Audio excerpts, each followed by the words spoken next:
Bonjour à tous, bienvenue dans ce webinaire organisé par le site d'appui Lorrain de l'Erège.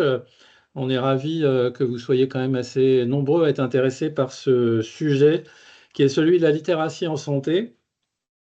Chercher et comprendre les informations sur ma santé. D'abord, deux petits points techniques.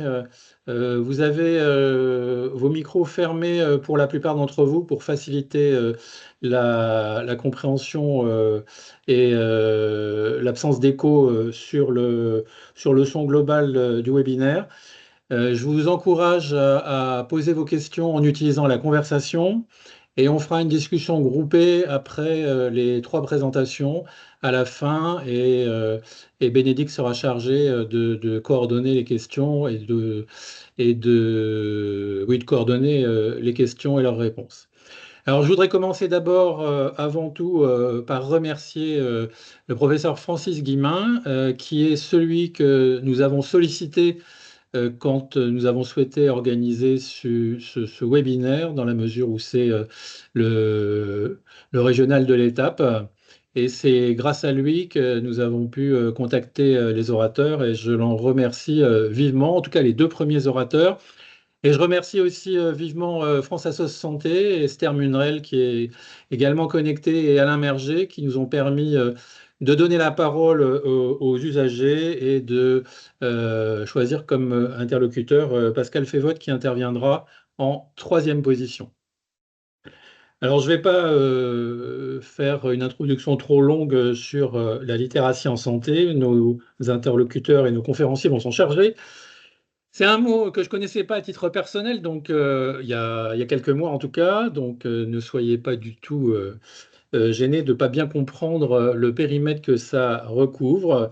Depuis, j'ai lu et j'ai vu que ça a interféré sur notre santé, donc c'est une notion qui est importante à connaître et elle sera, le périmètre sera, et la définition sont circonscrites par le premier orateur. Un deuxième aspect qui interfère un petit peu avec la littératie en santé et qu'on connaît bien à l'EREJ pour y avoir consacré une journée et puis un groupe de travail, c'est l'électronisme.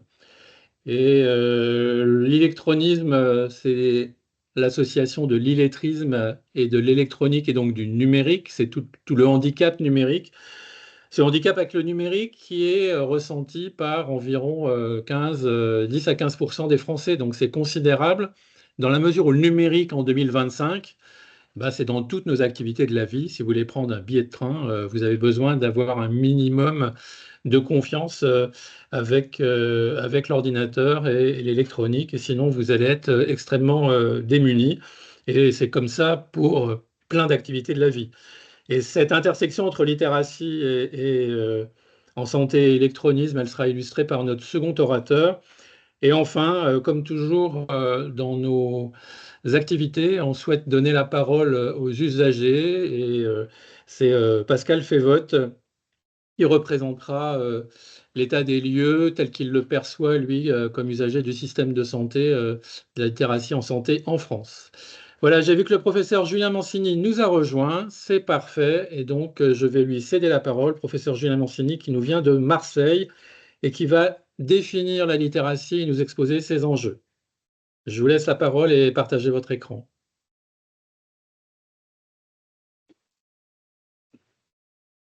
Bonsoir, est-ce que vous m'entendez correctement? C'est bon? Oui, on vous entend. Oui, allez-y. Donc, je suis Julien Mancini, donc je suis médecin de santé publique.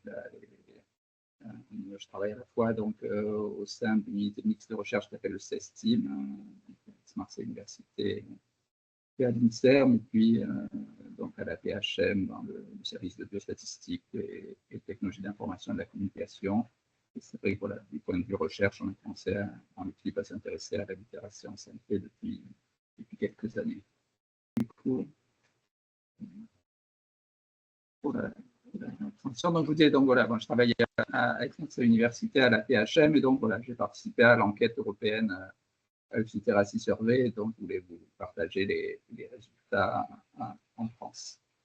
Du coup, diapositive suivante.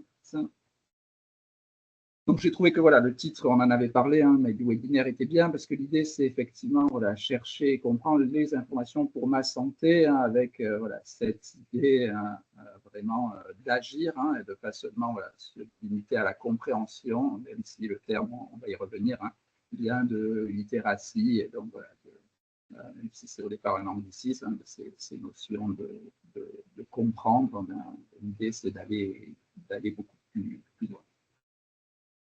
Donc, diapositive suivante. Voilà, si on considère la définition donc, du groupe européen qui travaille sur la littératie en santé, hein, on voit bien donc l'idée hein, de dépasser cette notion de compréhension, puisque voilà, il y a ces 4 blocs, hein, accéder, comprendre, mais ensuite pour agir, hein, donc évaluer et puis appliquer. Et la définition, voilà, on regarde, hein, c'est bien les connaissances, les motivations et les compétences des personnes, hein, donc en intégrant aussi les motivations pour repérer, comprendre, évaluer, utiliser des informations sur la santé lors de la prise de décision dans des contextes de soins, de prévention des maladies et de promotion de la santé pour maintenir ou améliorer la qualité de vie tout au long de la vie. Hein. Donc l'idée aussi, c'est que ça dépasse le contexte des soins hein, pour s'intéresser finalement aussi à la promotion et à la prévention.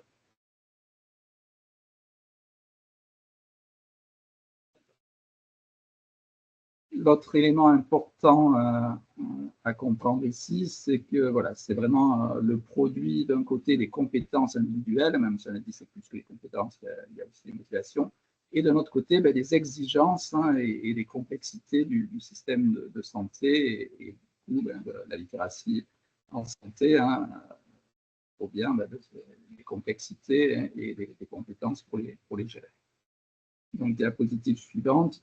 Et évidemment, hein, dans les compétences individuelles, il y a évidemment la notion de réseau. La personne n'est pas toute seule, elle a ses proches, d'autres personnes qui peuvent la soutenir, hein, notamment les associations. Donc, ce qui est intéressant, voilà, c'est qu'en termes d'intervention, ben, du coup, on peut agir des deux côtés. Hein, donc, il doit y avoir une animation qu'on peut peut-être faire passer. Voilà. D'un côté, ben, améliorer les compétences, hein, c'est vraiment voilà, essayer de jouer sur l'éducation en santé hein, dès le plus jeune âge. De l'autre côté, ben, diminuer la complexité du système, hein, c'est vraiment voilà, de favoriser des organisations dites pro-littératie hein, qui prennent en compte ces aspects-là hein, dans leur communication notamment. Et puis, ce qu'on fait beaucoup, évidemment, hein, c'est dans des situations précises, ben, c'est d'essayer de compenser le décalage qu'il y a entre compétences et complexité du système, hein, avec des exemples qui sont, par exemple, ben, la formation là, des patients qui ont un traitement complexe à gérer avec l'éducation thérapeutique ou plus généralement la formation des soignants à la communication. Et puis, puisque c'est le but hein, aujourd'hui, il y a aussi voilà, tout l'intérêt des outils numériques, hein, par exemple, pour simplifier l'information en utilisant, par exemple, ChatGPT. Donc, suivante. Donc, ça, voilà, je pourrais vous faire passer les diapositives. On va pas détailler, mais l'idée, c'est que voilà, les outils d'intelligence artificielle, hein, on peut rester juste 30 secondes sur la diapositive précédente, mais juste pour dire que voilà, les outils d'intelligence artificielle peuvent vraiment aider à vulgariser un texte avec des mots compliqués, des concepts un peu compliqués, puis des phrases à rallonge, hein, et que ça marche très, très bien. Je vous encourage à essayer. Voilà, ça ne marche pas pour tout, mais pour ça, c'est assez bluffant. Diapositive suivante, voilà. Et dans l'idée, hein, quand même, dans les interventions, c'est de ne pas dire on se limite hein, au transfert de connaissances, hein, puisque voilà, les travaux ont bien insisté hein, sur le fait que donc, la connaissance n'est pas suffisante. Hein, knowledge is not power. Hein, l'idée, c'est vraiment ensuite d'être capable hein, d'agir pour la santé hein, et de ne pas se cibler uniquement sur le transfert de connaissances. On sait que ça ne suffit pas hein, dans ces situations. Du coup, diapositive suivante, on peut à nouveau utiliser un chat GPT, puisqu'on peut même lui demander hein, juste après, ben, que dois-je faire hein, à partir de ce texte et vous voyez qu'il vous fait des propositions très concrètes hein, en fonction de différentes situations possibles. Et donc, voilà, il y a cette idée quand même d'aller plus loin que comprendre, hein, mais comprendre pour agir et donc essayer d'avoir finalement une conduite à tenir. Alors, autre élément, évidemment, pourquoi on s'intéresse de plus en plus à la littératie en santé, même s'il y a eu un petit retard peut-être en France, hein, c'est qu'on sait depuis longtemps là, que c'est un très bon indicateur de la santé d'une personne, hein, meilleur éventuellement que d'autres indicateurs socio-économiques habituels. Et il y a eu plusieurs revues de la littérature, hein, il y a déjà notamment il y a plusieurs années qui montraient qu'il y avait un risque hein, de maladies chroniques avec des difficultés de gestion, un risque voilà, d'être admis en urgence pour des raisons inévitables et puis généralement d'avoir une plus mauvaise santé. Suivante. Voilà. Et l'autre élément important, hein, c'est qu'il y a le côté on peut agir. Hein, j'ai commencé par parler d'intervention, hein, l'idée c'est qu'on peut agir. Et voilà, pour les chercheurs qui se sont intéressés depuis longtemps aux inégalités sociales, ben, c'est intéressant parce que la littératie en santé peut être comme un médiateur modifiable hein, entre le statut socio-économique et les disparités de santé. Et donc, vraiment, voilà, un outil, un levier pour essayer d'atteindre une plus grande équité en santé. Alors maintenant, quelques résultats français hein, issus de l'enquête HLS 19. Donc le contexte, hein, avant cette enquête, qui est très récente, hein, c'est qu'on avait finalement très peu de données hein, de cadrage au niveau national. Il y avait une enquête sur les survivants hein, de cancer, donc une publication quand même particulière, qui montrait que les problèmes étaient fréquents, hein, puisqu'on considérait que les personnes avaient un niveau de littératie en santé dans plus d'un tiers des cas. Et puis une enquête EHIS en 2019 qui utilisait donc un peu plus de questions, 5 items, mais vraiment ciblés sur la compréhension et qui montraient voilà, des fréquentes difficultés de compréhension de l'information médicale. Donc l'enquête HLS 19 a eu lieu dans 17 pays, donc chaque pays choisissait son recueil de données, il fallait simplement avoir au moins 1000 réponses d'un échantillon en termes d'âge, genre et lieu de résidence. Et donc en France, on a fait une enquête en 2 vagues auprès du panel Ipsos AIC, hein, qui nous a permis de recruter 2003 répondants adultes hein, entre 18 et 75 ans. Donc, on avait une mesure, hein, je vais revenir, de littératie en santé, donc le questionnaire HLSQ12, hein, avec 12 questions, des variables associées, donc socio-économiques et démographiques, et puis caractérisant l'état de santé et certains comportements, et puis les modules optionnels, hein, s'intéressant plus spécifiquement à la littératie en santé numérique, à la navigation dans le système de santé et la communication avec les médecins. Donc, si on regarde ce questionnaire HLSQ12 en pratique, hein, la question est autour des difficultés perçues hein, pour essayer d'avoir ce côté, voilà, c'est pas mes compétences que je mesure, les difficultés que je peux rencontrer hein, par rapport aux exigences du système de santé. Et donc, c'est indiqué sur une échelle de très facile à très difficile, dans quelle mesure il est facile pour vous, par exemple, de trouver des informations sur les modes de vie sains, tels qu'activité physique ou alimentation équilibrée, de comprendre des informations sur les dépistages et examens recommandés, etc. Donc l'idée, hein, c'est qu'il y a 12 questions, puisque on va avoir les 4 cases, hein, accéder, comprendre, évaluer, appliquer, les 3 contextes, soins, prévention, promotion. Et donc si on croise les deux, ça fait voilà, une question des 4 aussi. Julien, excuse-moi, mais il y a beaucoup de gens qui ont du mal à entendre ce que tu dis. Est-ce que tu peux parler plus près de ton micro parce que tu as des niveaux de voix qui passent pas bien? Est-ce que vous voulez que j'essaie de brancher peut-être un micro?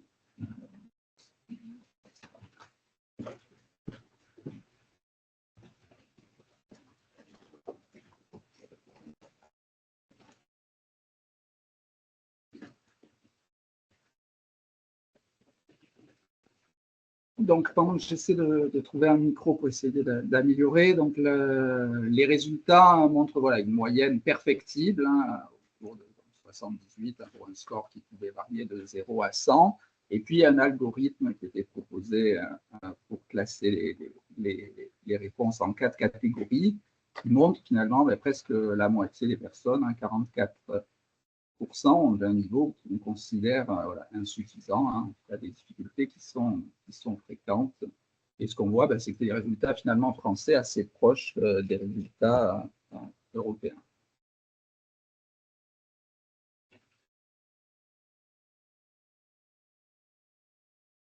Les 12 items, les difficultés restent quand même variables, puisqu'on voit qu'il y a beaucoup plus de difficultés pour savoir comment se protéger des maladies à partir d'informations disponibles dans les médias, autour de 40%, que pour suivre les consignes du médecin ou du pharmacien, qui sont des points de difficulté, donc de l'ordre de 4%.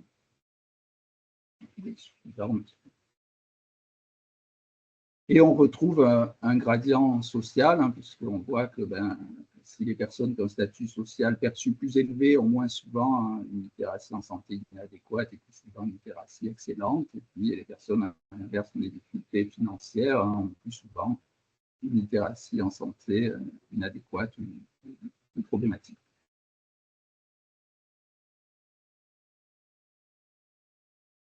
On retrouve également donc un lien entre cette mesure et puis comportement et état de santé, puisqu'on retrouvait qu'un meilleur niveau de littératie en santé était associé à des comportements préventifs favorables, activité clinique régulière, consommation de fruits et légumes, et globalement une meilleure santé perçue.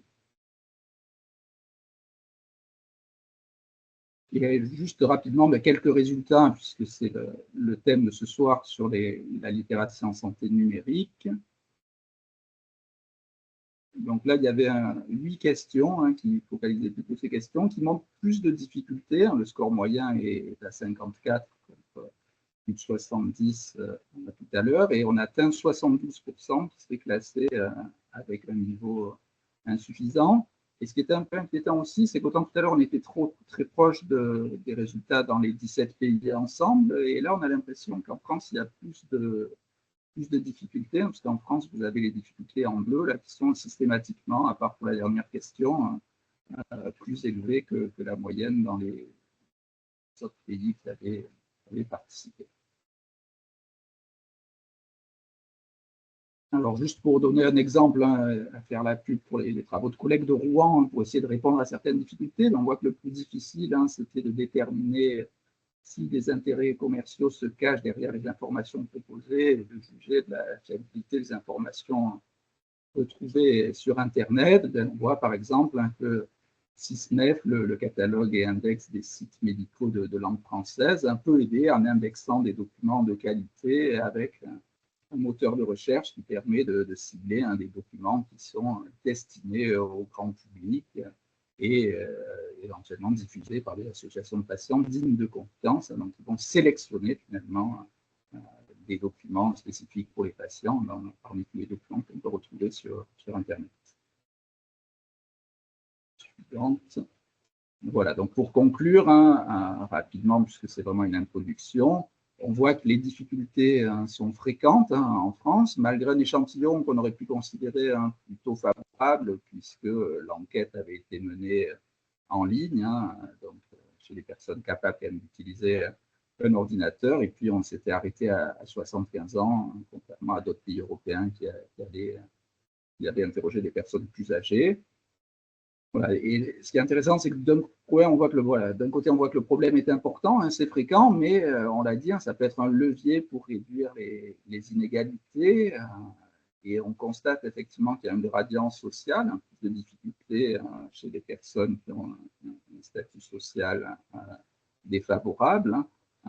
Mais voilà, ce n'est pas non plus complètement lié, et le niveau de littératie en santé reste assez difficile à prévoir, même si en moyenne, il est plus bas en fonction du niveau social.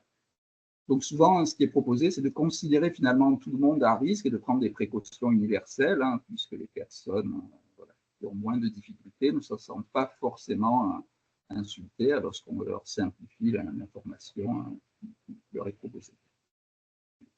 Et pour introduire la suite, la numérisation en santé, on a vu un exemple avec ChatGPT pourrait être utile, mais il convient de prêter attention à la fracture numérique, puisqu'on a vu qu'il y avait encore plus de difficultés quand on s'intéressait en particulier donc, à la littératie en santé numérique. Et voilà, merci pour votre attention et désolé du coup pour la technique un peu difficile. Merci beaucoup pour cette introduction. Je pense que ça a bien cerné le problème. Et puis, votre dernière diapo là, a fait le pont avec le numérique. Et donc, ça va nous donner l'occasion de présenter l'orateur suivant, qui est Nicolas Giraudot de Montpellier. Bonsoir. Bonsoir. Vous m'entendez, vous me voyez, c'est bon? Ouais, on vous entend, on vous voit. Parfait, Et en plus, moi on a aussi. déjà vos diapos en cas de malheur. Donc, tout va bien. C'est ça, Je normalement on cède a la essayé, parole. donc ça marchait. Donc je me présente également après Julien, donc je suis aussi enseignant-chercheur, mais à l'université de Montpellier. Je travaille aussi en santé publique comme Julien, mais moi avec la différence que je suis chirurgien dentiste de formation et travaille depuis moins longtemps que Julien Mancini sur la thématique de la littératie. J'espère que vous voyez bien ma diapositive. Ouais, ouais, très bien. Parfait. Mais par contre, je travaille énormément et depuis plusieurs années sur la santé numérique dans toute sa globalité et peut-être plus particulièrement sur la télémédecine et l'intérêt qu'elle peut avoir notamment sur les systèmes de santé. Et dans le cadre d'une joint action, donc dans une action conjointe, pardon, financée par l'Union européenne, je suis amené à travailler sur cette littératie en santé, mais aussi également cette littératie en santé numérique. Et donc, il était proposé ce soir essayer de faire le lien avec l'électronisme, pardon, que visiblement vous avez déjà abordé. Donc, j'espère que la définition que je vais présenter est en adéquation avec les travaux que vous avez déjà menés. Et j'en profite aussi, tant que j'ai la parole et en introduction, pour remercier les organisateurs de leur invitation, puisque étant sudiste comme le précédent orateur, c'est toujours agréable de pouvoir échanger avec nos amis lorrains, même si on est un petit peu éloigné par la route, c'est toujours bien de pouvoir travailler tous ensemble sur des thématiques transversales comme la santé et la littératie en santé ce soir. De façon très académique, je vais reprendre quelques définitions, non pas pour être sûr que les gens comprennent, mais pour qu'on ait la même. Parce que sur une thématique qui est parfois assez complexe à comprendre, et vous l'avez déjà vu avec la présentation de Julien juste avant, la thématique de la littératie, ce terme un peu barbare et pas toujours forcément très évident à comprendre. Et quand on y ajoute en plus de la santé numérique, bah, l'objectif avec la présentation de ces définitions, c'était qu'on parle de la même chose, ou en tout cas que quand je vais m'exprimer là pendant les 20 minutes qui me sont dédiées, que vous compreniez ce que j'entends moi en tout cas quand je parle de santé numérique.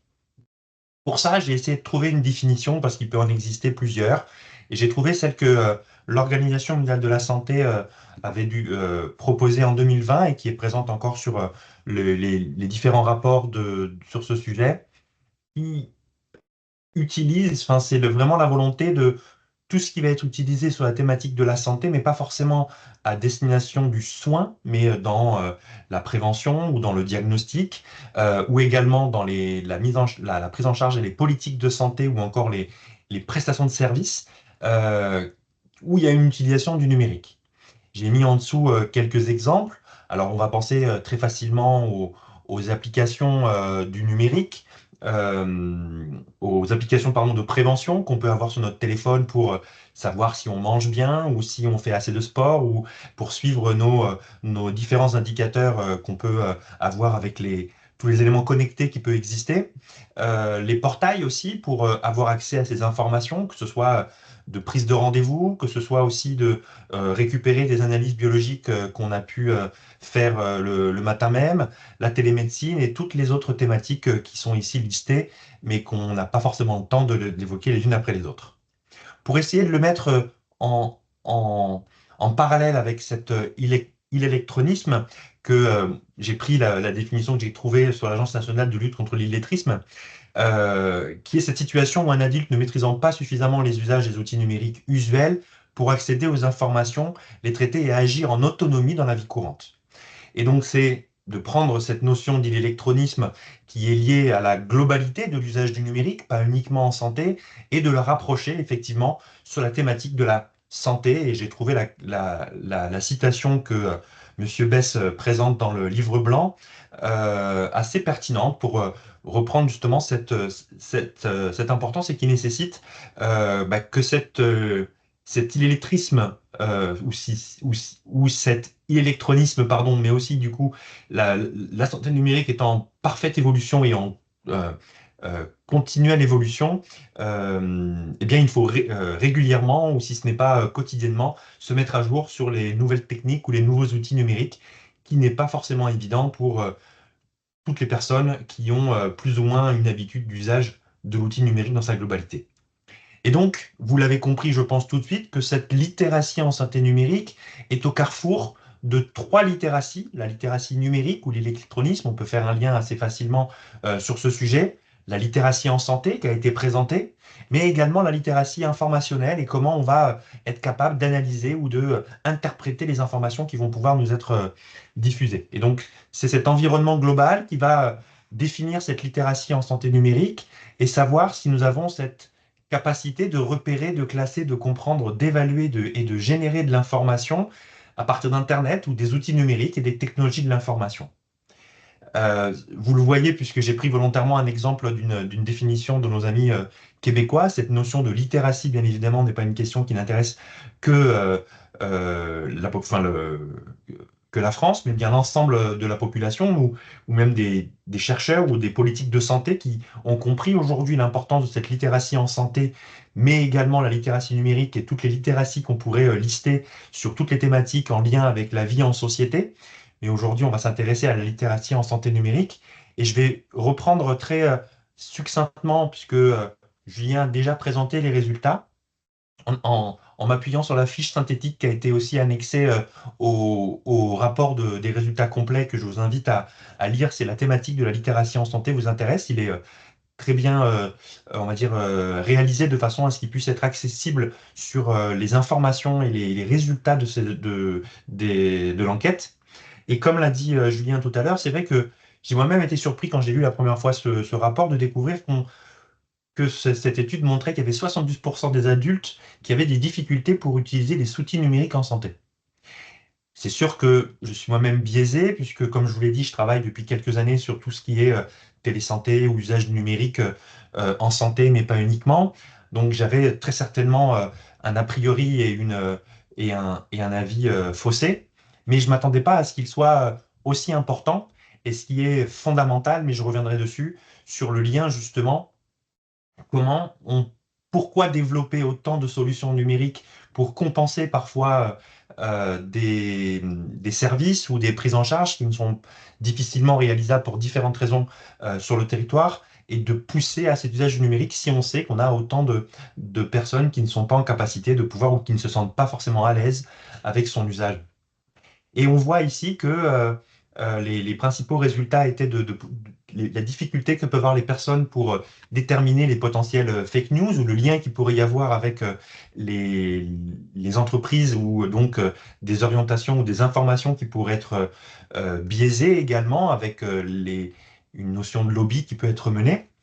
Et donc j'ai pensé qu'il pouvait être intéressant aussi de vous proposer quelques exemples pour essayer de lutter justement, ou du moins d'améliorer contre cette littératie en santé numérique, en prenant 3 exemples que j'espère le plus concrets possible. Je vais devoir être synthétique puisque le temps est compté, mais je serais ravi d'échanger avec vous sur l'un des 3 projets plus spécifiquement par la suite. Je vais commencer par le projet pilote que nous développons au CHU de Montpellier dans le cadre de cette Joint Action qui est sur la prévention des maladies non transmissibles et des cancers. Très rapidement, une Joint Action, donc une action conjointe, c'est une action européenne ou un projet de recherche européen qui est financé à 70 ou 80% par l'Union européenne sur une thématique. En l'occurrence ici, c'était d'améliorer la prévention des maladies non transmissibles et des cancers. Par maladies non transmissibles, comprendre les maladies cardiaques, le diabète, les cancers, bien évidemment. Et ce qui va m'intéresser moi, et je vais vous présenter ensuite, c'est sur la thématique de la santé orale, plus communément ou plus restrictivement appelée santé bucco-dentaire, mais je reviendrai dessus justement après. Et donc, pour pouvoir mener à bien et d'améliorer cette prévention des maladies non transmissibles, ce programme qui fédère 26 pays, ou des représentants en tout cas de 26 pays à l'échelle européenne, pour un budget global de 101 millions d'euros, donc c'est assez important, sur 4 ans. Et il y a plusieurs groupes ou plusieurs thématiques, comme vous pouvez le voir. Alors c'est en anglais, vous m'excuserez, mais je suis sûr que vous avez réussi à faire la transaction, la traduction, pardon, même ceux qui ne sont pas bilingues.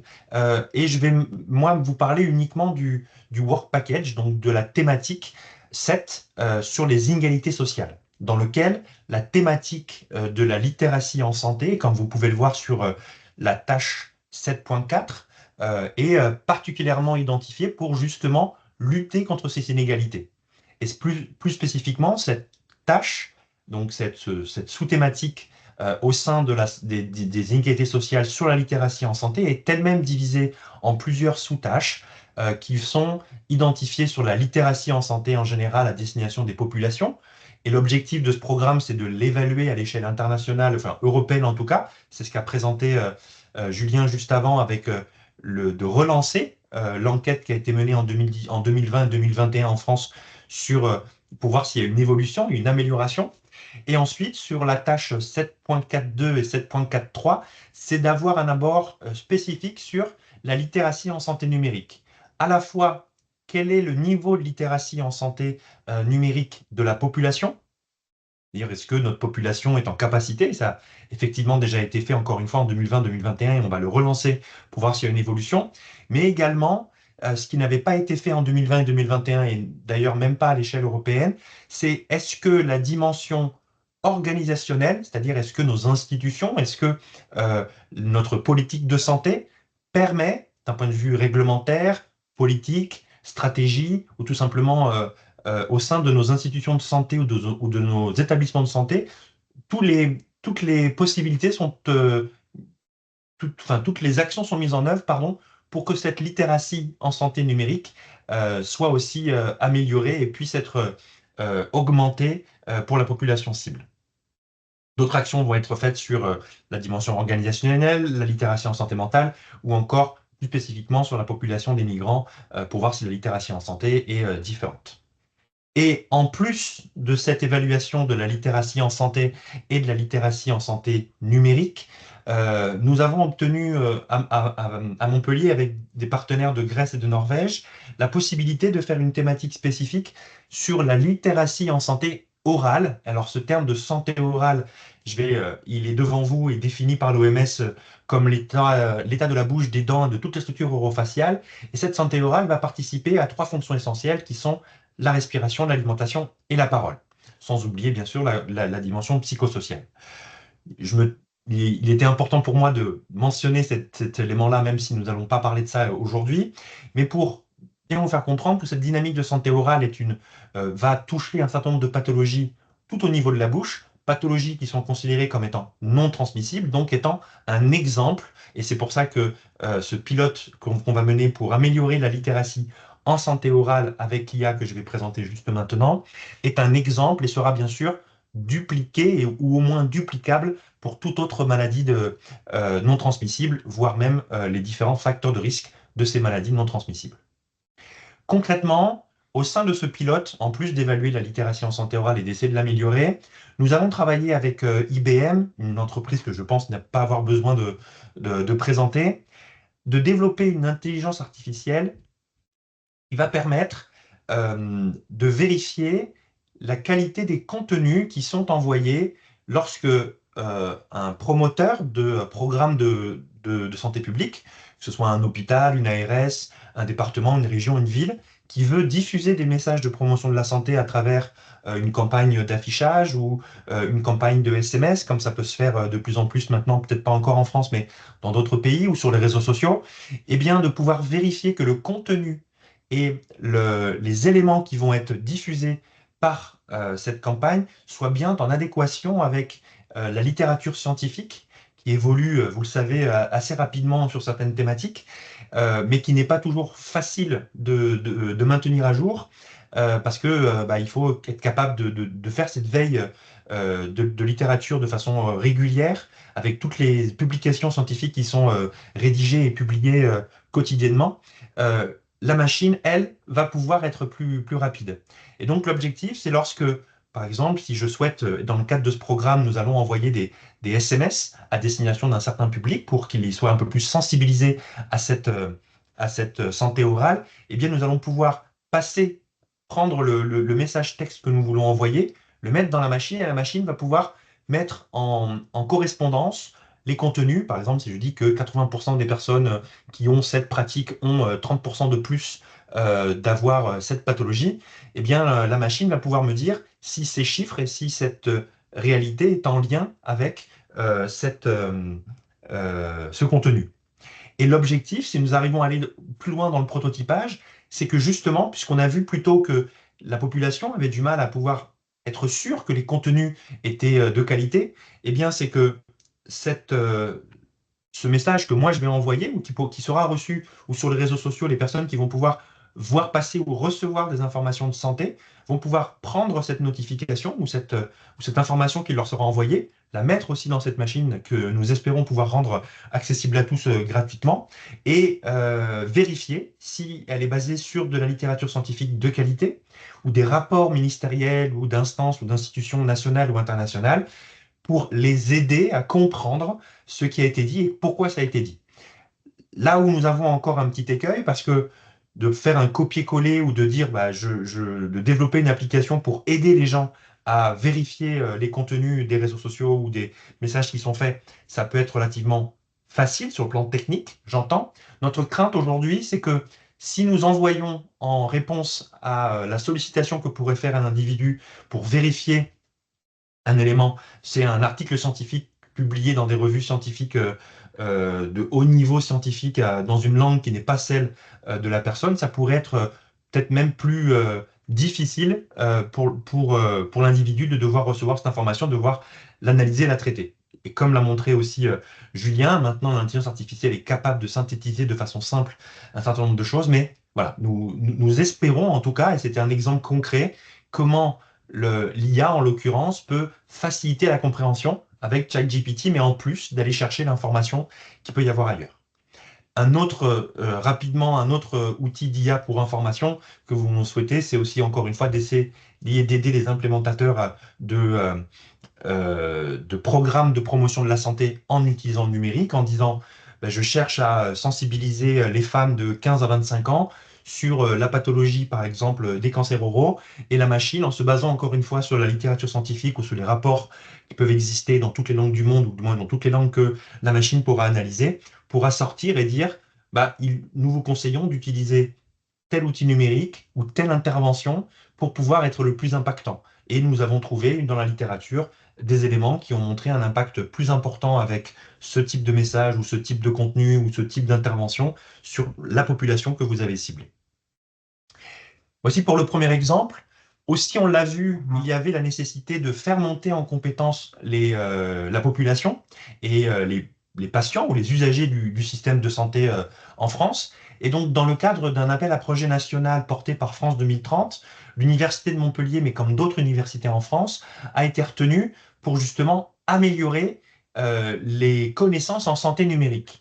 À Montpellier, nous avons fait le pari de ne pas se restreindre uniquement sur les professionnels de santé. À la base, cette formation est faite pour justement améliorer les connaissances des professionnels de santé, mais également tous les professionnels au cours de la thématique du droit ou de la protection des données ou des établissements. Nous avons vraiment souhaité, et je l'ai mentionné ici en rouge, d'intégrer les citoyens, puisque l'idée, c'est pas que ce soit non plus que pour les patients, mais bien d'intégrer les citoyens, et que ce campus qui se vaudra numérique, en plus des formations qui peuvent être faites auprès des professionnels pour qu'ils puissent être compétents et qu'on ait des professionnels compétents sur le sujet, qu'on puisse avoir au sein de notre campus numérique un espace qui puisse être dédié à la population montpelliéraine, mais bien évidemment pas uniquement puisque nous serons en format numérique, de façon à pouvoir acquérir cette compétence en santé numérique.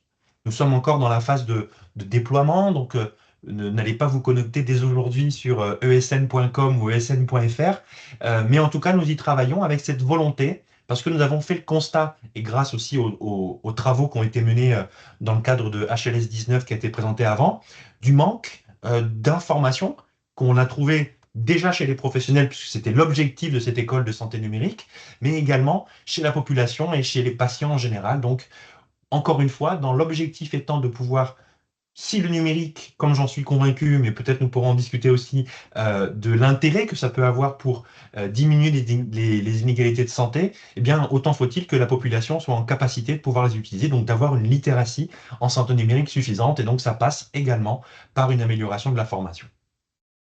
Et enfin, un troisième exemple aussi très concret, là je prends encore une fois l'exemple de Montpellier, mais je pense que d'autres villes ont mené cette initiative pour lutter contre l'électronisme, de mettre en place un certain nombre d'ateliers avec des professionnels pour accompagner la population, notamment la population en difficulté sur l'usage du numérique en général, dans le cadre d'une plateforme numérique et liée avec la fabrique numérique de territoire, donc qui est une dynamique nationale portée par l'Agence nationale de la cohésion des territoires, pour justement accompagner la population et les patients et les utilisateurs là-dessus. Et la première étape, le premier exercice, entre guillemets, qu'on faisait faire, alors je dis on, mais moi je dis pas participer, mais que les formateurs font faire au public qui vient les rencontrer, c'est d'ouvrir leur compte Amélie, donc pour qu'ils puissent avoir accès à toutes les informations qui sont liées à la santé.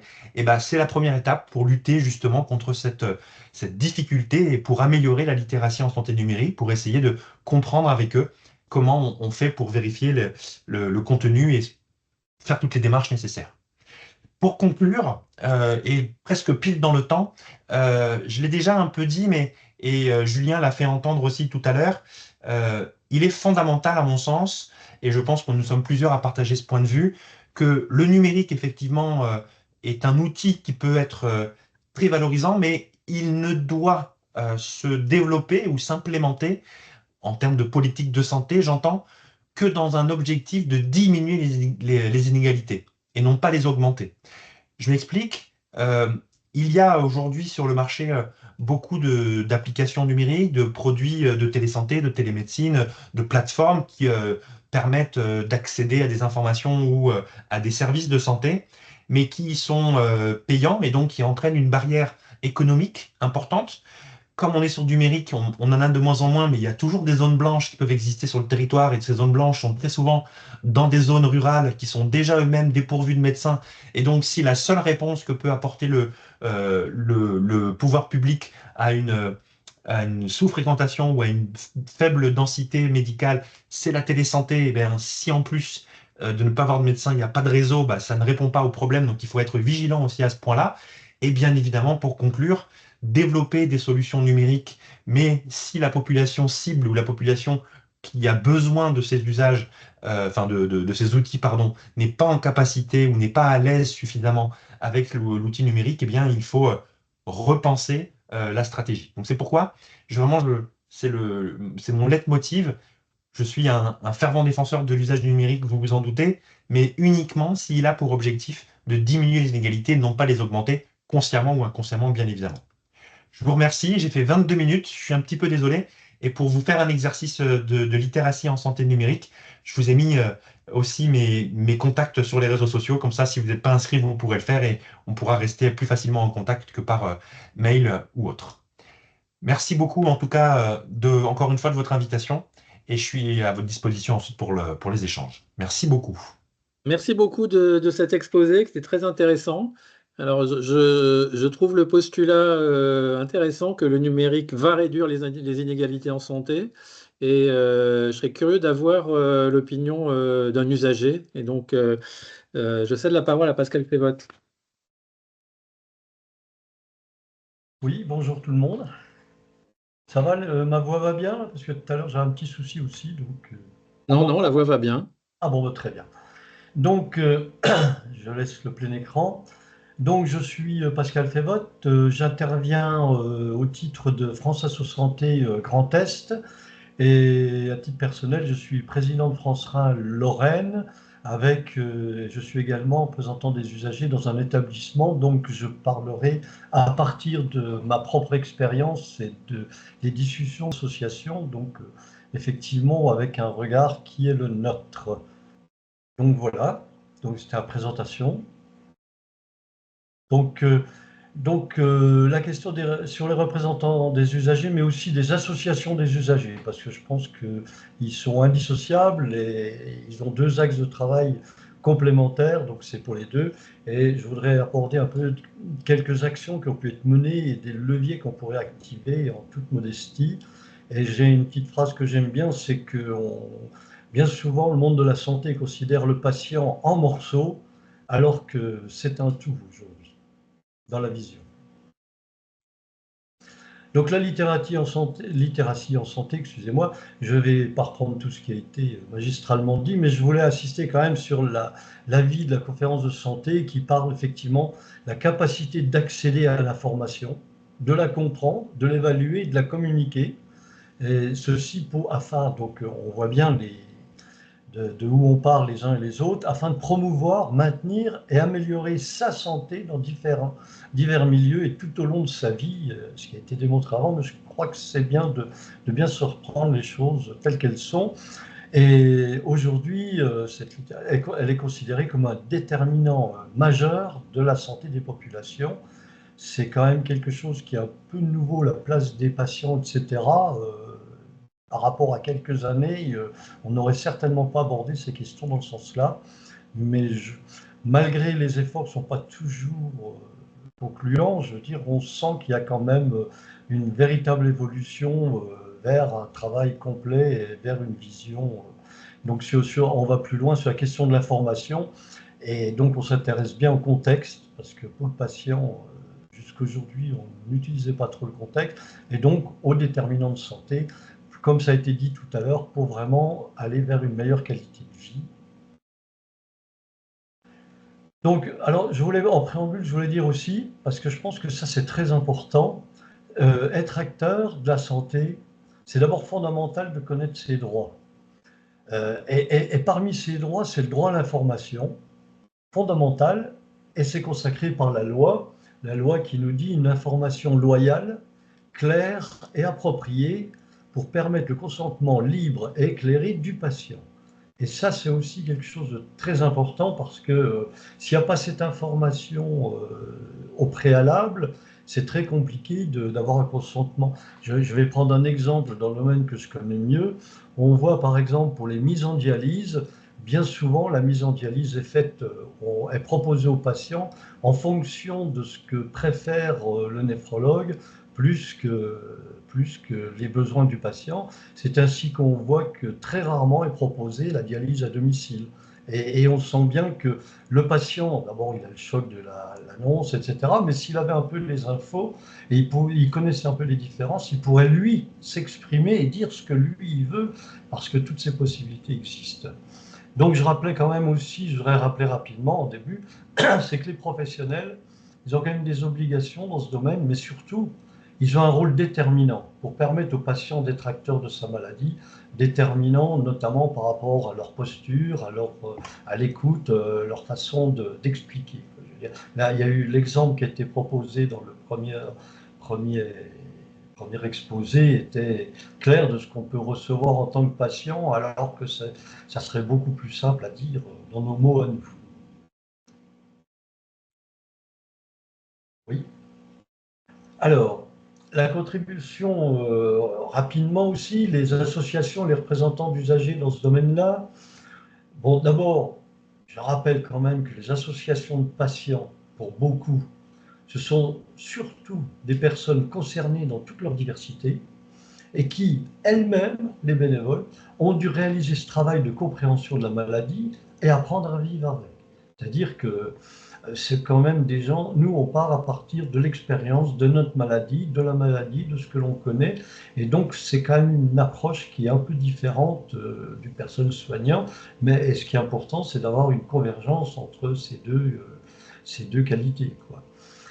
Dans leurs actions, les associations de patients, elles accompagnent bien sûr d'autres personnes, mais aussi elles essayent de rendre l'information aussi accessible que possible, avec un effort de vulgarisation et de simplification, tout en abordant les différentes dimensions impactées par la maladie.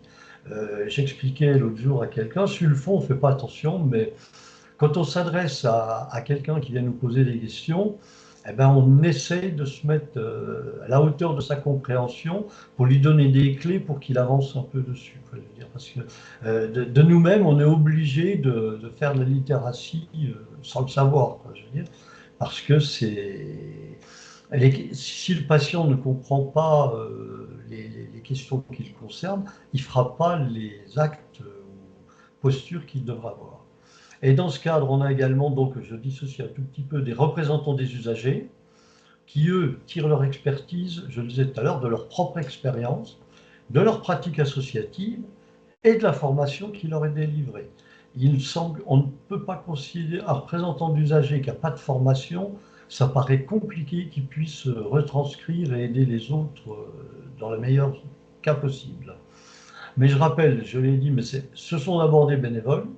Ils sont issus de l'association agréée santé, donc on voit bien que le législateur souhaite quand même qu'il y ait un encadrement, la bonne volonté ne suffit pas toujours, et qui défendent les droits et intérêts des usagers au sein des instances du système de santé, comme notamment ce que j'ai parlé de la commission des usagers au sein des établissements de santé.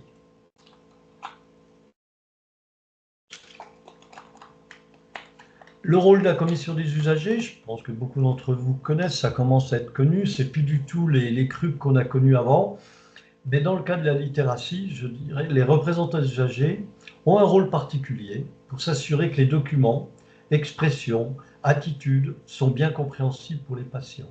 On voit notamment dans les guides d'accueil, dans des documents comme ça, si les patients ne regardent pas, ça devient vite une Bible juridique où l'établissement va se protéger, et au lieu de donner les informations claires nécessaires aux patients pour circuler dans l'établissement, circuler au niveau médical et au niveau même physique parfois.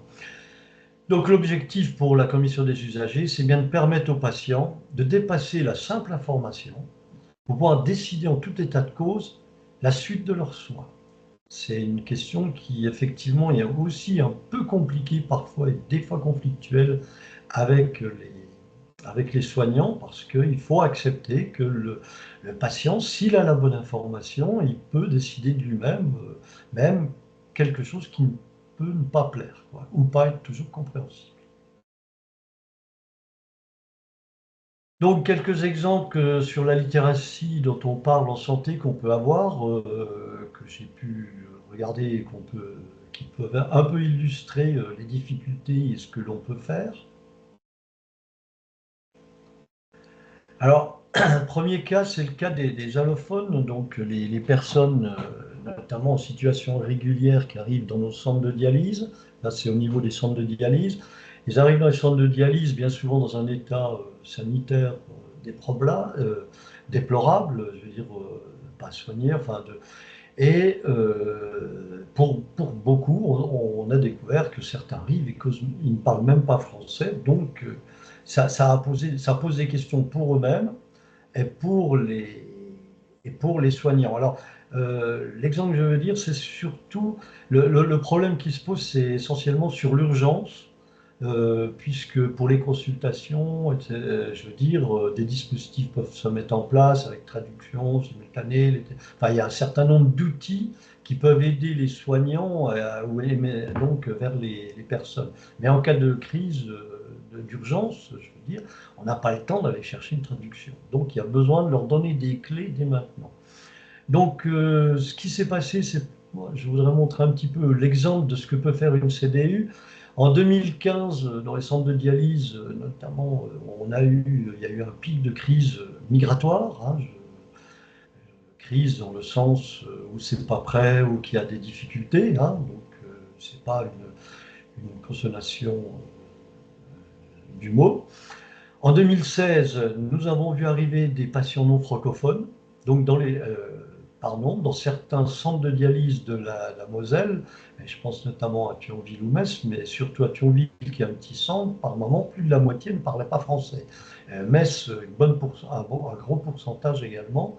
Alors ce qui est surprenant, c'est qu'aujourd'hui, c'est plus en Moselle, c'est en Meurthe-et-Moselle. On voit, et c'est plus le même. Alors en Moselle, c'était des populations d'origine plutôt africaine, et notamment l'Afrique Sud-Afrique, enfin de l'Afrique du Sud plutôt, enfin comment je dirais, la bande méditerranéenne. Et aujourd'hui, c'est plus des problèmes de pays de l'Est, avec notamment la Géorgie jusqu'aux événements qu'on a pu avoir dans ce pays-là, qui posent également d'autres questions. Donc en 2017, voyant tout ça, voyant les difficultés, en faisant le projet des usagers, dans le conseil dans la CDU, donc on est parti des difficultés qu'on pouvait rencontrer dans l'établissement. Et là, le projet des usagers inclut dans les actions développées l'accueil des patients non francophones. 2019-2021, un groupe de travail s'est mis en place avec les soignants, avec les usagers, avec les représentants d'usagers, puisque les usagers, mais après, on a eu aussi des usagers anciens allophones qui ont participé, je veux dire des gens qui sont intégrés, qui parlent mieux français, etc., donc qui ont pu amener. Et à la surprise de tout le monde, comme toujours, on s'est aperçu que la problématique était bien plus complexe que celle qu'on pensait, là, simplement les urgences, et que parler que d'accueil, ça ne suffisait pas. Donc on avait notamment le problème, derrière la dialyse, c'est le problème du logement, c'est le problème de la compréhension du système médical français, parce que naviguer dans le système de santé, c'est compliqué pour beaucoup de gens qui sont depuis longtemps en France, mais aussi alors pour des gens qui viennent de l'extérieur, qui n'ont pas cette expérience, ça pose de vrais problèmes. Donc, oui. Donc, voilà un extrait d'un des tutos, ce qu'on a pu faire. Hein.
Voilà. Alors, je ne sais pas si vous avez eu le retour son, parce que personnellement, je ne l'ai pas eu, et c'est quand même dommage si vous ne l'avez pas eu, parce que le son a aussi, la musique et le son a aussi son importance, et je pense que quand on parle littératie, parfois on oublie un peu la partie du son. Et là, dans un tuto comme celui-là, ça ne parle pas, mais le son avec le danger, la sonnerie, etc., ça donne encore un autre sens. Donc j'espère que... Mais moi, sur mon ordi, j'ai pas eu le retour du son. Donc Non, malheureusement, il n'y a pas eu du tout de son sur la vidéo. Ah oui, ben voilà. Donc, alors que quand on a fait l'essai, Madame Thierry, elle a bien le son, quoi. Donc, oui, voilà, je suis pas le seul. Alors je regrette. Hein, c'est dommage parce que ça perd. Bon, c'est déjà assez percutant, je trouve, mais ça perd de sa puissance, quoi. Alors également, ce qui a permis aussi de faire une petite carte pour nos dialysés, mais du coup pour l'ensemble des dialysés, mais une carte pour lorsqu'ils vont voir un autre médecin aux urgences ou ailleurs, avec quelques éléments médicaux, pardon, excusez-moi, quelques éléments généraux, de façon à ce que quand ils se rendent vers un autre soignant, d'abord que la personne sache qu'il est dialysé, qu'il a une fistule, voilà, je veux dire, c'est des choses toutes bêtes, mais de façon à... Parce qu'à partir de là, on s'est aperçu, il n'avait rien, quoi. Donc, et en cas d'urgence, c'est quand même important. Voilà, donc c'est un exemple de travail que l'on peut faire, que l'on a fait en CDU. Oui.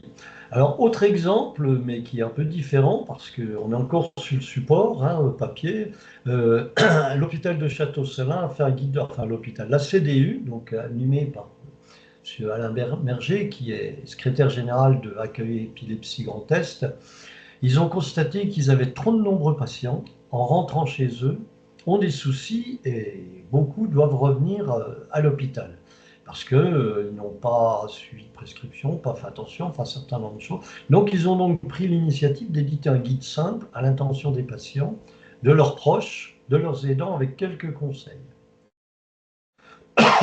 Voilà, je vais vous faire grâce de la lecture, mais des choses toutes bêtes, disons, les vitres peuvent atteindre, par exemple. Je veux dire, peut-être pas obligé de courir quand on sort de l'hôpital, qu'on ne peut pas tenir debout, faire ses carreaux, il y a peut-être autre chose. Enfin, voilà, c'est des choses qui permettent, ça fait 8 pages à peine, même pas, c'est vraiment rapide, les numéros appelés, etc. Et c'est vraiment un effort pour que les gens conservent quelque chose, des conseils qu'on peut leur donner verbalement à leur sortie, mais pour lequel ils ne gardent pas les aimants. Voilà. Alors, ça a été dit tout à l'heure, mais je pense qu'effectivement, c'est très important l'éducation thérapeutique du patient. Hein. C'est un moyen de mieux comprendre, de dépasser une conception de la santé qui est limitée aux soins. C'est-à-dire que la santé, c'est le moment de santé, le moment de soins, mais derrière, il faut prendre en compte l'équilibre psychologique, le physique, la vie sociale, qui est de plus en plus important, la vie affective, l'intimité, la vie sexuelle, qui est quelque chose qui monte de plus en plus. Je vois notamment, j'en discute avec nos amis du diabète ou chez nous, pour l'insuffisance rénale, pour lequel les dialysés ont un problème de libido, hein, c'est évident, enfin, pour beaucoup, et là aussi. Et ça, ce sont des choses nouvelles auxquelles on est confronté, donc, et que les gens, il faut les aider à exprimer et recontextualiser ça dans leur maladie. Donc l'objectif premier des programmes de TP, c'est donc de faire prendre conscience aux patients de la nécessité d'inclure la maladie dans son projet de vie personnel et familial. Trop souvent, on a des patients, je vois l'exemple type de la dialyse où quand on fait des séances et qu'il y a des couples, le conjoint dit « mais je ne connais pas ta fille là-bas » et l'autre il dit « mais je vais pas t'embêter avec ma maladie ». Mais sauf que le conjoint il est embêté par la maladie, quoi. Je veux dire, donc il faut bien en parler, il faut bien se mettre dans la tête que tout revient et autour de la maladie, de sa vie, de façon à avoir une autre vie, quoi. Au niveau de l'ETP, je dois dire quand même que il y a beaucoup de programmes dans la région, je ne crois pas me tromper, je crois que c'est 367 programmes de TP qui sont reconnus par l'ARS, sauf que beaucoup des programmes sont des programmes médicaux qui se limitent aux gestes techniques, qui sont importants bien sûr, mais très peu incluent l'ensemble de ces dimensions extérieures aux propres actes médicaux, et ça c'est un peu dommage. Donc, dans les exemples, nous, France Rhin-Lorraine, donc on a une petite expérience maintenant sur l'ETP, puisque en 2010, nous avons construit avec Nephrolor. Alors, pour les Lorrains, Nephrolor vient de disparaître et s'est transformé en Innov Nephro. Donc, 3 programmes de TP qui concernent toutes les phases de la maladie rénale, un programme spécifique à la polykystose. Et nous participons avec le CHRU de Bravois à un programme e-Nephro, qui est nouveau, notamment avec les outils, etc., le partage d'ateliers, mais parce qu'on a le problème sur une grande région comme la nôtre, pour nos pathologies, difficile d'envoyer tout le monde à Nancy, celui qui habite Sarrebourg, au fond de la Meuse ou des Vosges, je veux dire, pour aller à Nancy faire un atelier collectif, c'est très compliqué.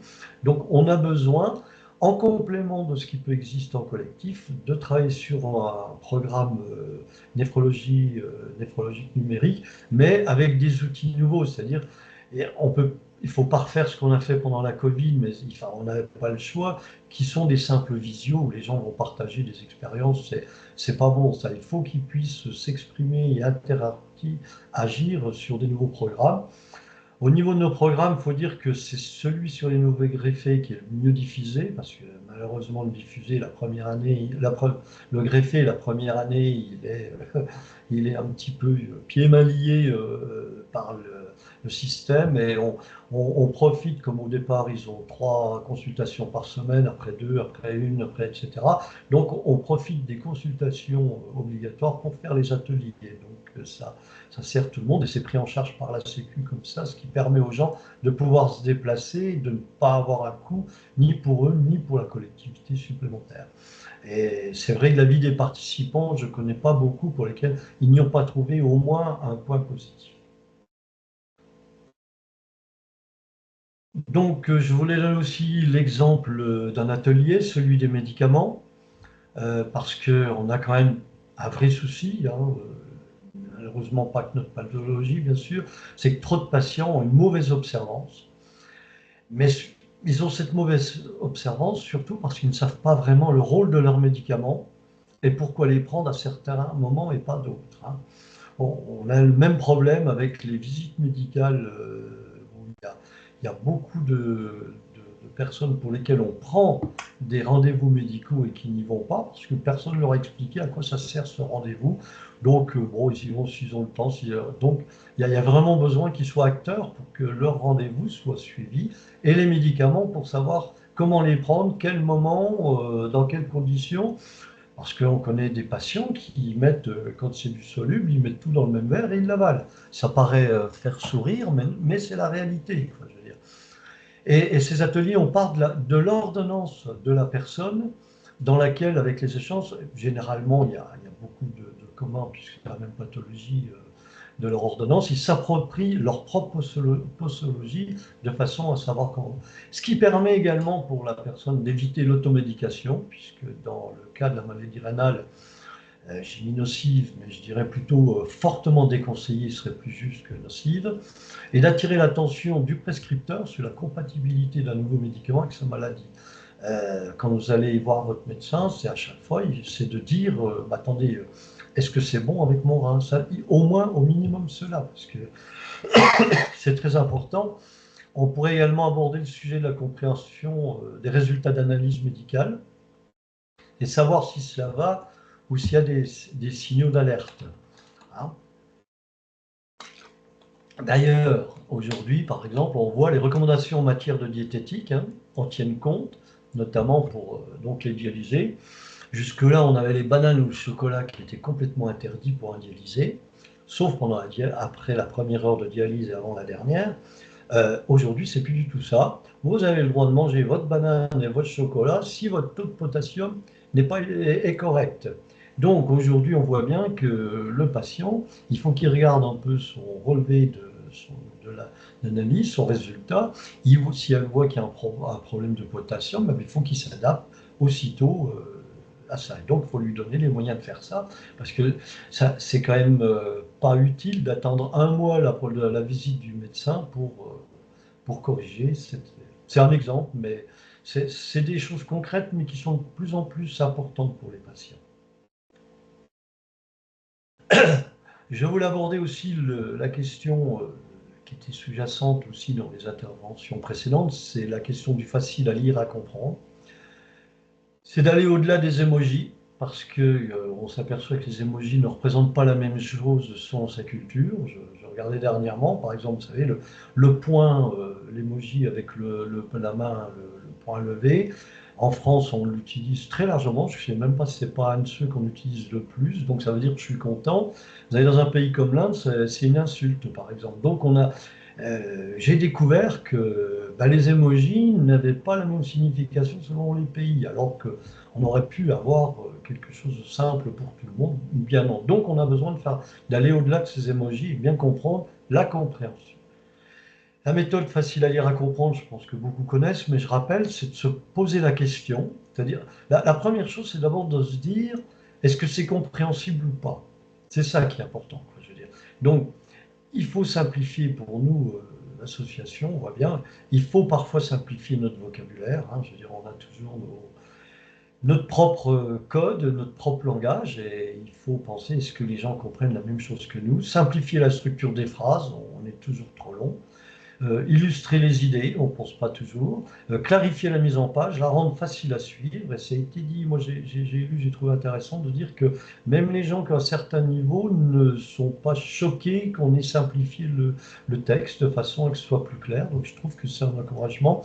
Et puis aussi surtout tester auprès du public cible, pas parce qu'on a fait le plus beau document du monde, que c'est vraiment celui qui va convenir au public vers lequel on s'adresse.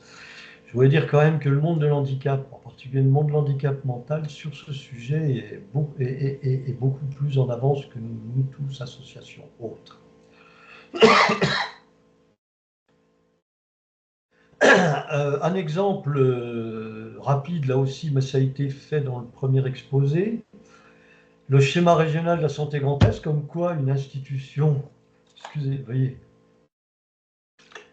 une institution, quelles que soient par ailleurs les remarques qu'on peut avoir, on peut avoir une démarche intéressante sur le sujet. Et au niveau du Grand Est, ils ont repris le schéma original et ils l'ont refait travailler par une association, l'ADASM, je ne sais plus exactement ce que c'est, mais c'est dans la Marne, c'est-à-dire avec des gens qui ont des difficultés de compréhension. Et ils ont retraduit, alors vous pouvez voir, quand je veux dire, avec des choses un peu très...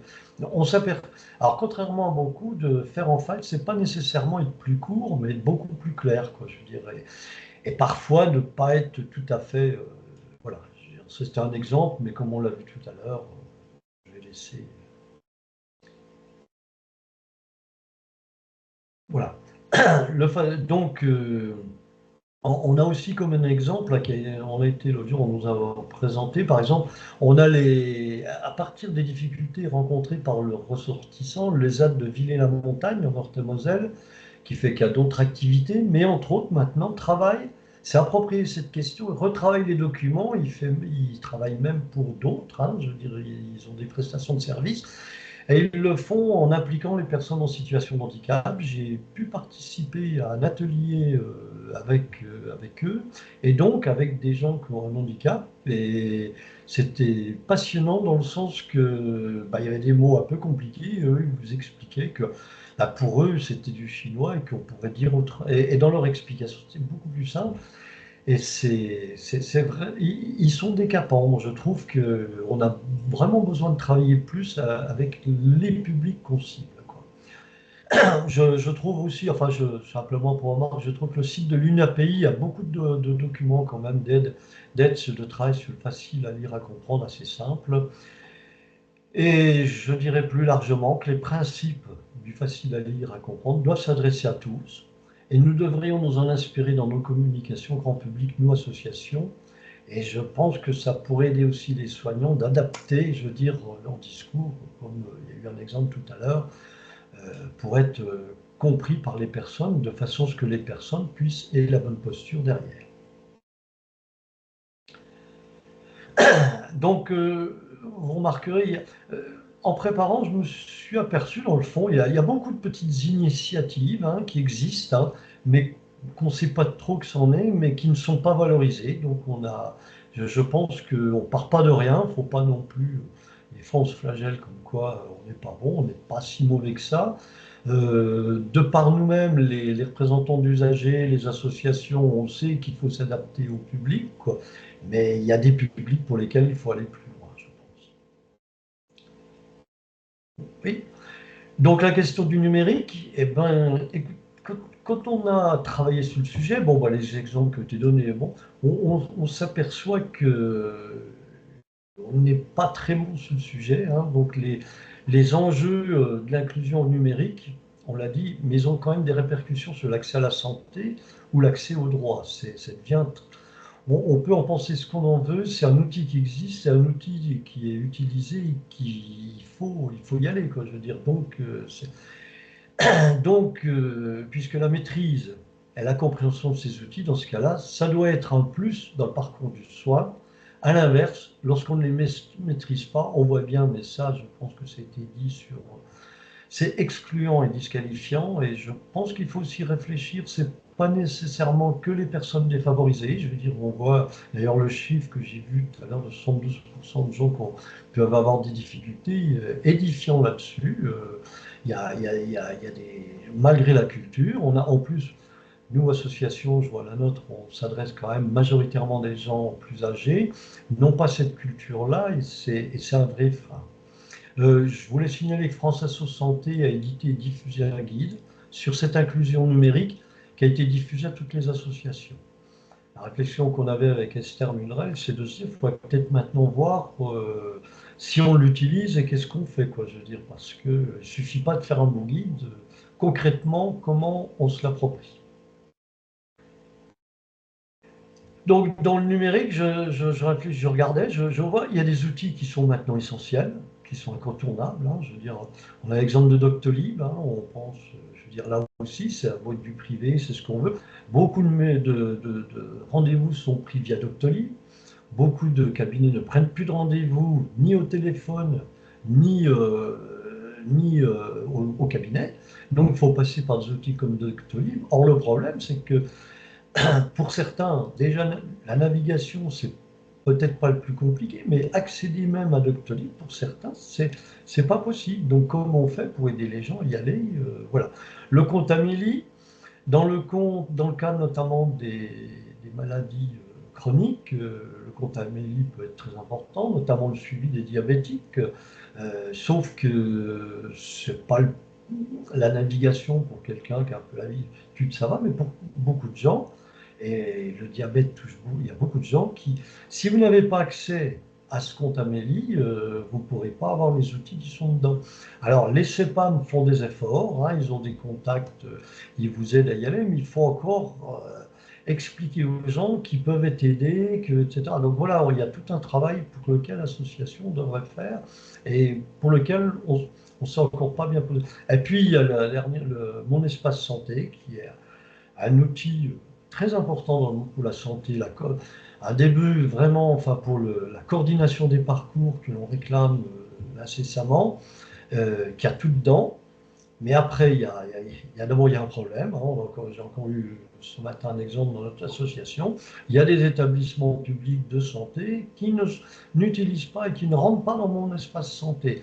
Donc, je vois un patient à qui on lui a dit, mais le rapport de votre cardiologue, il faut que vous l'appelez pour que vous l'envoyez par écrit. Alors qu'il y a un outil magistral. Mais mon espace santé, eh bien, quand on est dedans, c'est assez simple, hein, c'est vrai. Sauf que c'est rédhibitoire pour certains. L'idée d'appeler un numéro, d'avoir un code, de mettre le code, de reprendre, etc. Eh bien, déjà à ce niveau-là, vous avez perdu une partie des gens. Donc, on a besoin d'aller au-delà de tout ça et de prendre ça en compte pour que des outils, parce que là, on voit bien qu'on a des outils qui sont utiles, qui sont nécessaires. Doctolib, aujourd'hui, c'est malheureusement ou heureusement, mais une nécessité d'utilisation. Si vous n'y avez pas accès, voilà, c'est compliqué. Voilà. Donc, je conclus parce qu'on nous a demandé d'être assez court et qu'on pourrait être beaucoup plus dans les exemples, mais je pense que pour les associations, c'est clair que la santé numérique, c'est un nouveau défi, hein, et dans lequel nous devons nous investir davantage, sans oublier effectivement sur le chemin tous ceux qui ne peuvent pas avoir accès au numérique. Mais là, il y a un vrai défi. Moi, je pense que c'est en termes de défi qu'il faut le dire pour nos associations et nos représentants dans les établissements. Je vous remercie de l'attention. Et désolé pour la musique du mini-film. Merci beaucoup pour cet éclairage un peu différent par rapport aux orateurs précédents. Alors j'encourage, bien qu'on soit un petit peu en retard là, je vous encourage quand même à me poser quelques questions dans la conversation. Aurélie, je vous laisse. Bénédicte, je vous laisse poser les questions. Enfin, traduire les questions, puisque pour l'instant, il n'y en a qu'une. Oui. Alors effectivement, on souligne dans les remarques l'importance de tester les supports auprès des publics cibles et surtout cette co-construction en fait qui est fondamentale dans la littératie en santé qui permet à chacun de se mettre au niveau de l'autre et de vérifier qu'un document est bien compréhensible et ça vous l'avez souligné, Monsieur Févotte. Si vous avez quelque chose à rajouter sur…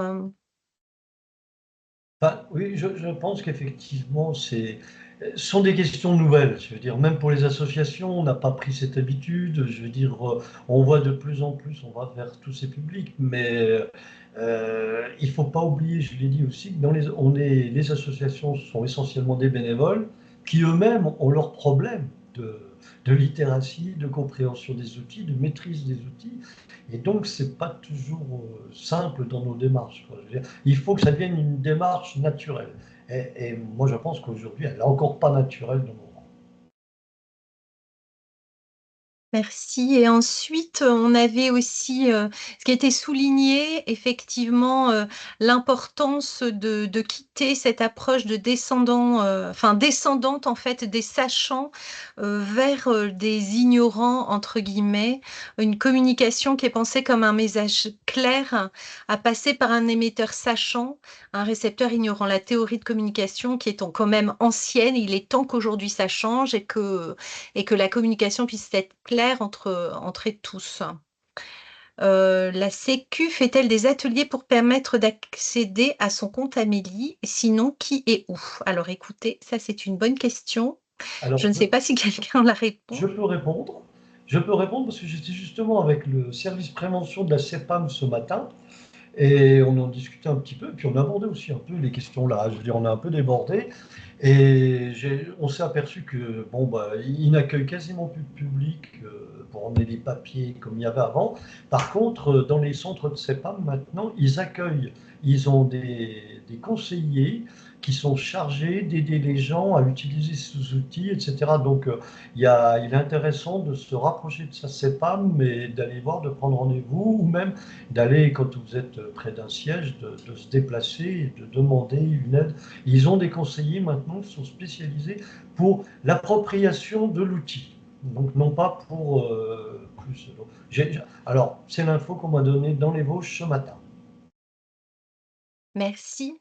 Alors moi, j'ai une petite question. Je voudrais savoir si au niveau des études en littératie, en santé, on a pu se rendre compte qu'il y a une amélioration, de la préoccupation des professionnels à mieux se faire comprendre, par les patients. Est-ce que c'est quelque chose qui est évalué? Est-ce qu'on se rend compte qu'il y a une amélioration de cette, volonté de se faire comprendre, en fait? Vous m'entendez là, c'est bon? Oui, ok. Oui, il y a des travaux donc, qui ont montré voilà, que les soignants avaient tendance à surestimer le niveau de littératie de leurs patients et que donc voilà, ils avaient besoin de s'adapter. Et c'est vrai que voilà, c'est quelque chose qui est assez récent, notamment dans le contexte français, mais là, de plus en plus, le terme apparaît de partout et il y a voilà, vraiment une prise de conscience qu'il faut essayer de changer les choses. Alors, ça ne se fait pas toujours spontanément, mais voilà, dans d'autres projets plus interventionnels, on a travaillé par exemple autour du dépistage du cancer colorectal avec des collègues à Toulouse. Et là, voilà, en ayant une très brève formation des médecins sur ces questions-là, on arrive effectivement à les faire changer et à améliorer du coup la communication en prenant en compte les difficultés que peuvent rencontrer leurs patients. Merci. Moi, j'ai une question un petit peu, ou plus un commentaire, mais qui est destiné plutôt à Nicolas Giraudot, parce que je suis frappé de la différence de vue entre votre présentation et celle de Pascal Févotte. Parce que vous êtes très, très... on voit bien que vous comptez beaucoup sur le numérique pour réduire les inégalités de littératie. Et dans les actions que montre Pascal Févotte, que les associations développent, eh ben, il y a des ateliers, il y a de l'éducation thérapeutique, il y a des documents écrits. Je voudrais que vous commentiez ça un peu sur cette approche, qui sont probablement des approches complémentaires d'ailleurs, mais on voit que c'est un peu différent, quoi. Non, je pense que vous l'avez dit, c'est-à-dire c'est tout à fait complémentaire. On sait aussi que le tout digital ne marche pas parce que ben là, on fait une visio, mais c'est sûr que ça pourrait être plus sympa d'être dans tous là, dans une même salle et pouvoir échanger ensuite avec un petit verre de l'amitié, même si on ira tous boire l'apéro dans quelques minutes. Mais Mais ça serait plus sympa de le faire ensemble, effectivement. oui, effectivement, tout à fait. La prochaine fois, sûrement. Mais c'est ça, c'est exactement le commentaire qui vient d'être mis, c'est-à-dire que là, en 20 minutes, j'ai bien évidemment joué la carte du numérique puisque c'était ce qui m'était demandé. Il est bien évidemment important de comprendre que ce numérique doit s'utiliser en adéquation avec, un, le besoin du terrain, deux, la capacité d'implémentation et d'utilisation. Je dis souvent qu'on peut avoir la meilleure technologie possible, mais s'il faut bac+12 pour l'utiliser et comment dire, être vraiment euh, euh, très capable pour le faire, ça marche pas. Moi qui fais beaucoup de télémédecine, faire de la télémédecine et imposer à quelqu'un de devoir faire une formation de 4 jours pour pouvoir utiliser un outil 2 fois par an, ça fait pas sens. Donc l'objectif, c'est, et ce qui montre un peu dans les études de l'usage du numérique, c'est de se baser sur l'usage, et c'est ce qui a été dit aussi, de la co-construction. C'est-à-dire que moi, dans mon bureau, je peux avoir des bonnes idées, mais si elles ne sont pas adaptées aux besoins des populations cibles, et bah, même si j'ai des connaissances en santé numérique, ça va servir à personne. Et ensuite, il faut, j'allais dire, euh, j'ai perdu le dernier élément. Oui, c'est que ce qu'on se rend compte aussi, c'est que le face-à-face ou le présentiel a souvent un impact qui est limité dans le temps. C'est-à-dire que le changement de pratique ou le changement d'habitude que ça va permettre d'obtenir après une rencontre qu'on a aujourd'hui, il va avoir une durée limitée de modification de la pratique. Alors que si on arrive à lui faire des rappels réguliers, et c'est là où le numérique peut avoir son intérêt, eh bien, ça peut permettre d'améliorer et de faire durer cette amélioration, enfin, tout ceci. Mais encore une fois, faut-il que les personnes qu'on va cibler ont la compétence et les capacités et la littératie en santé numérique, puisque c'est le sujet d'aujourd'hui, qui est toujours un peu compliqué parce qu'on veut toujours utiliser des exemples. euh, mais encore une fois, autant faut-il que la population cible puisse l'utiliser. Donc, pour conclure, le numérique, oui, mais pas à 100%, bien évidemment. Merci bien de cette modération. J'ai une petite question pour Julien Mancini, moi. J'ai été frappé dans les verbes là, qui font la littératie en santé, là. Accéder, comprendre, évaluer. Alors, à titre personnel, entre accéder et comprendre, j'aimerais bien insérer trier. Et que même dans des gens, chez des gens qui ont un niveau bac+12, là, comme on disait il y a 5 minutes, la capacité de tri, elle me frappe par sa pauvreté. Et quand je discute avec mes internes, ils mettent sur le même niveau de pertinence d'information, de sources, mais complètement hétérogènes. Et je trouve ça extrêmement inquiétant. Alors, je suis content qu'à Montpellier, il y ait une école du numérique en santé là, qui se développe. Et, euh, et je sais que dans pas mal de facs, dont la nôtre, il va y avoir des essais pour apprendre aux gens à trier. Ça sera bien pour les gens qui ont une formation en santé, mais il faudra que monsieur tout le monde aussi il sache trier les informations. Et je le vois aussi en discutant avec les familles de nos patients. Pour accéder à l'information, ils y accèdent, hein, ça, il n'y a pas de problème. Mais alors, ils ont une capacité de tri qui est vraiment très très faible. Et ça, je crois que c'est vraiment quelque chose qu'il va falloir améliorer dans les années à venir, quoi. On laisse monsieur Mancini répondre, Francis, et puis la parole, je te passe la parole après. Non, globalement, c'est voilà, c'est penser effectivement plutôt après dans évaluer, parce que évaluer, on n'a pas détaillé, mais il y a l'idée voilà, de savoir si ce qu'on a compris s'applique à moi, est fiable, de qualité. Donc le tri arrive finalement après la compréhension dans le modèle, mais c'est pensé. Après, c'est vrai que voilà, c'est assez stupéfiant, effectivement, la crédulité qu'il peut y avoir pour certaines informations. Voilà, dès que c'est joliment présenté sur Internet, les gens pensent que c'est crédible, mais on a aussi la même chose avec, voilà, moi je travaille beaucoup en cancérologie et c'est vrai que se pose une question voilà, des médecines non conventionnelles avec parfois voilà, des gens qui adhèrent facilement à des propositions qui n'ont rien de validé. Donc, ce n'est pas uniquement voilà, le numérique. Hein. Le problème, c'est qu'effectivement, il faut voilà, être capable d'aller voilà, comprendre ce qu'il y a derrière ou d'avoir le réseau qui permet de faire ça. Et voilà, on parle souvent, on n'a pas beaucoup parlé, mais du rôle pivot du médecin généraliste, par exemple, pour aider à faire ce tri entre quel soignant je vais aller voir ou pas, voilà, quelle information est crédible et peut s'appliquer à mon cas ou pas. Condition d'en avoir un médecin généraliste. Ça, mais c'est un autre débat. C'est un autre débat que je ne veux pas lancer à 19h40. Francis. Oui, merci. Je voudrais juste faire 2 commentaires en remerciant d'abord Julien et Nicolas, mais Monsieur Févot d'avoir pris du temps pour préparer et pour présenter ce travail.